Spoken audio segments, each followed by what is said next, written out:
San Francisco, California is known as one of the most culturally gifted cities in the United States, if not the world. Tonight's guest is Tom DeCaigny, the new Director of Cultural Affairs for San Francisco. Welcome. Thank you for having me. You're welcome.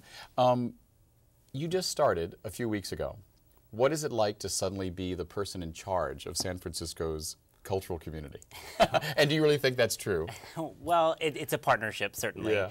And it is just my 8th day on the job. Yeah. So no, it's a huge honor, and I'm very humbled and honored that the San Francisco Arts Commission and that Mayor Lee have chosen me for the role.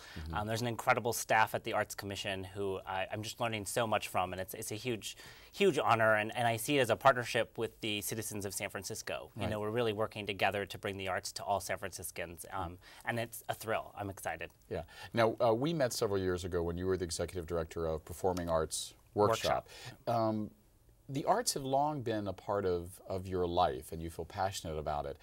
What do you think is unique about San Francisco artistically? I mean, I've had people say, well, you know, San Francisco is the cultural capital of California. I'm sure people in Los Angeles hate to say that, but I always remember that scene in Pretty Woman when Richard Gere takes Julia Roberts up to San Francisco to watch the opera. I'm like, yeah, that's what someone would do. You think that's true? We're the cultural capital?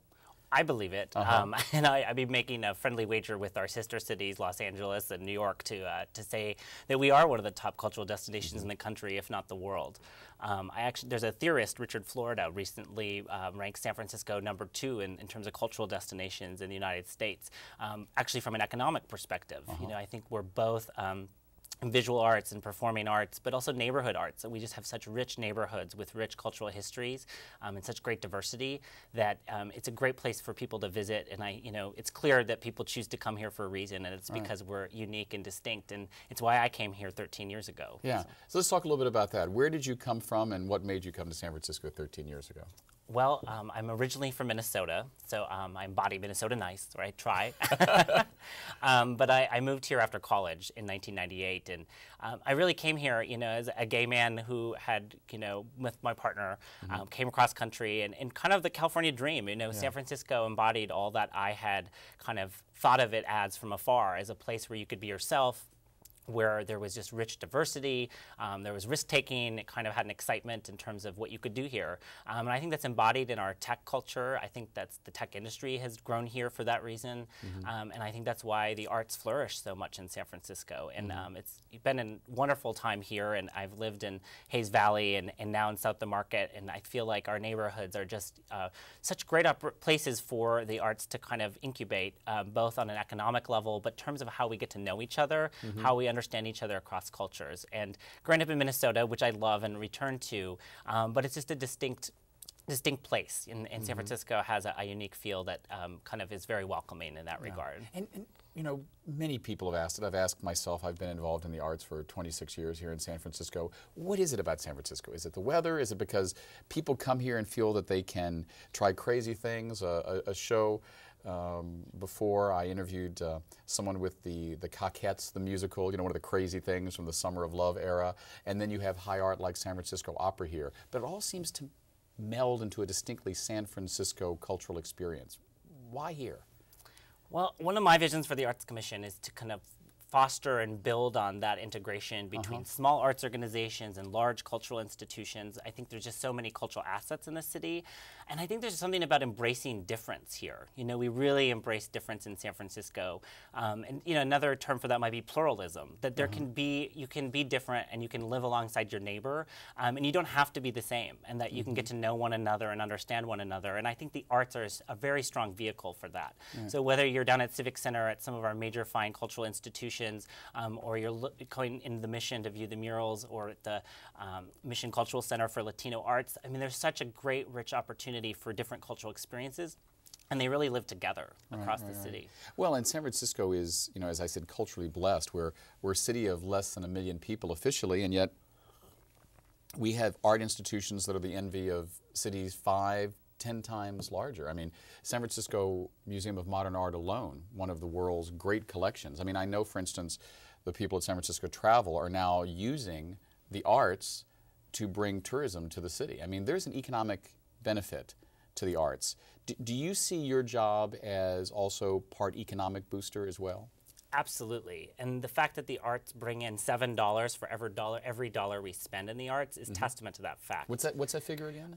For every dollar we spend on the arts as a city, we get back $7 in return through cultural tourism dollars, the hotel tax fund, bringing those people to come in and spend their dollars. And we all know if you're going to the theater, you're going to dinner beforehand. And so there's kind of a way in which the economy interrelates around the arts in terms of our hospitality industries, kind of businesses wanting to be here in downtown and throughout the city because staff can go out after work and go see a performance or go to a happy hour and kind of have that kind of community that really exists in San Francisco that you might not get in another place. Yeah, I remember a few years ago I was speaking with some colleagues at San Francisco Travel, and we were talking about the economic impact of the arts in general, but specifically in San Francisco.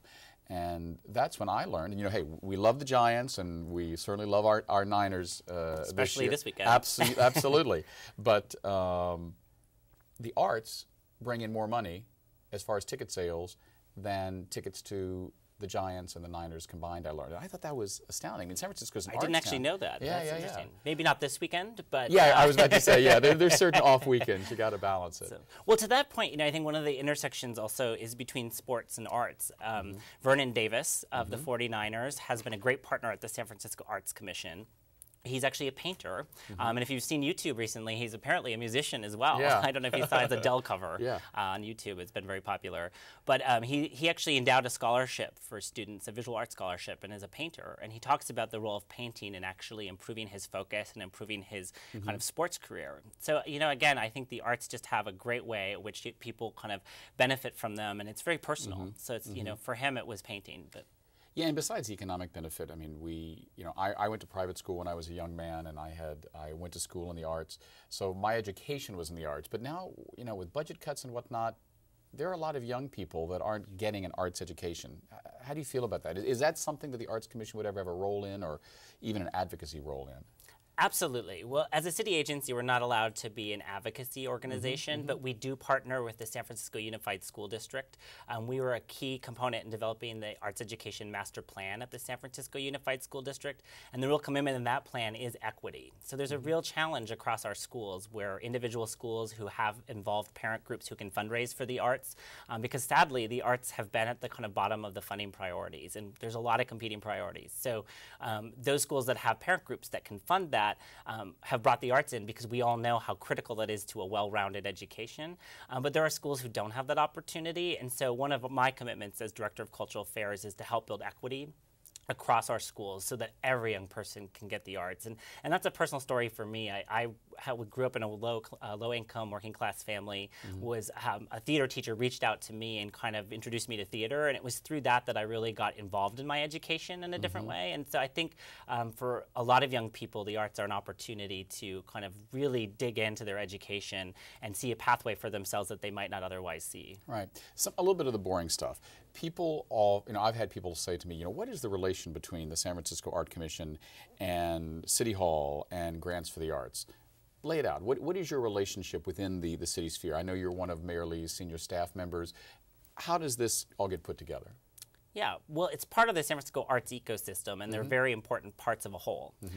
So the San Francisco Arts Commission, we actually have a 15-member commission, all appointed by Mayor Lee, or the mayor that's sitting at the time. And as Director of Cultural Affairs, I report to them. Grants for the Arts is under the city administrator, and they oversee a kind of diverse grant-making portfolio to the city from the hotel tax fund. We partner on a lot of initiatives. So right now in the City Hall North Light Court, there's a really great display of Grants for the Arts history up. I've seen it, incredible. And they have such a rich history in the city, and they really work with us, and we partner around grant making for our very diverse cultural institutions in the city, and on a number of different initiatives over time. And so we're really kind of part of a whole. The San Francisco Arts Commission, we have a public art program. We oversee the civic art collection. We have an arts education, community arts and education department. So we have a number of kind of community neighborhood initiatives and partner with Grants for the Arts in their grant making. Yeah, I think that's something that I know I was only made aware of a few years ago, and that is the link between the great public art legacy we have here in San Francisco for, I mean, over 100 years. There's some incredible art that I don't think a lot of people in San Francisco realize they own. Absolutely. The Civic Collection has over 4,000 pieces of art, and there are over 800 monuments across the city that the citizens of San Francisco own. It's no small order to take care of, I'm learning quickly.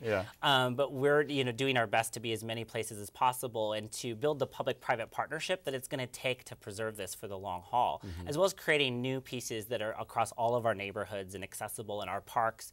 We work very closely with Rec and Park, and in fact, they've just committed $250,000 to restoring the murals up at Coit Tower. So we have a lot of interdepartmental relationships that are critical. Yeah, you raised something. I'm glad you raised that point. I saw something on PBS the other night about the murals in Coit Tower, which of course is a famous, internationally recognized landmark in San Francisco on the top of Telegraph Hill. And the murals were done by Diego Rivera, I believe in part, back during the WPA years. Talk a little bit about that and what's happened to them and how we can preserve them. Yes, well, the murals were inspired by Diego Rivera's work across the country, and were WPA projects. And the last time we've had a restoration was in 1990. There's been a great article in the LA Times recently, and yesterday, as you mentioned, on PBS, that kind of goes deeper into the story about the murals and kind of their care. And so the last restoration we had was in 1990, and right now we're working to contract somebody to come in and take a look at the murals and assess where they are and give us a price point, what we would need to do to repair them.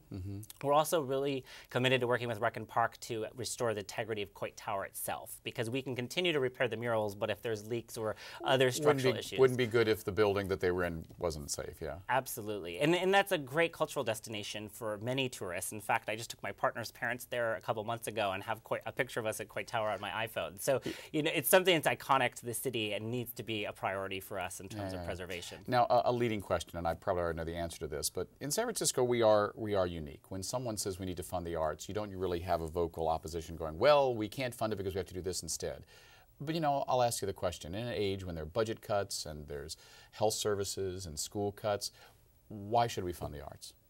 Because they work, I think the arts are just a pivotal part of our society, and there's artists who work, and so that are actually have their jobs in art and design and make us the city we are. Also because the tourism dollars that attracts come in and feed the economy. It feeds our restaurants, it fuels the local economy, and it really is kind of an economic engine that's intertwined, and so I don't think we can separate them. I think it's just as important as our hospitals and our public safety issues. They're really kind of a part of a broader ecosystem we live in. Right. In our last few moments, let's talk about your new gig. You are, you probably hate this title, but the new art czar in San Francisco. So what are the Tom DeCaigny years going to be like at the Arts Commission? Well, I'm really coming in with the beginner's mind, and I'm listening a lot. So, I really represent the citizens of San Francisco, and so I have a lot to learn, and I really taking this opportunity in the next few months to hear from neighborhood folks and kind of what are people's concerns across the city, and then obviously I'm going to have to start to look at our priorities, and obviously we have limited resources, and some priorities might rise to the top. So I think arts education, as I mentioned, is really critical for us. I think cultural equity, ensuring that there's equity across the city, that every neighborhood is receiving its fair share and has access to the arts equally, that's really important to me. And I'm looking forward to partnering with our business partners. There's a lot of investment in the private sector, and I think we're in a new age of government where there's a lot of public-private partnership opportunities. Great. We've been speaking with Tom DeCaigny, incoming Director of Cultural Affairs for San Francisco. Next up, we'll learn how to be a good boss and maybe even a better employee. We'll be right back.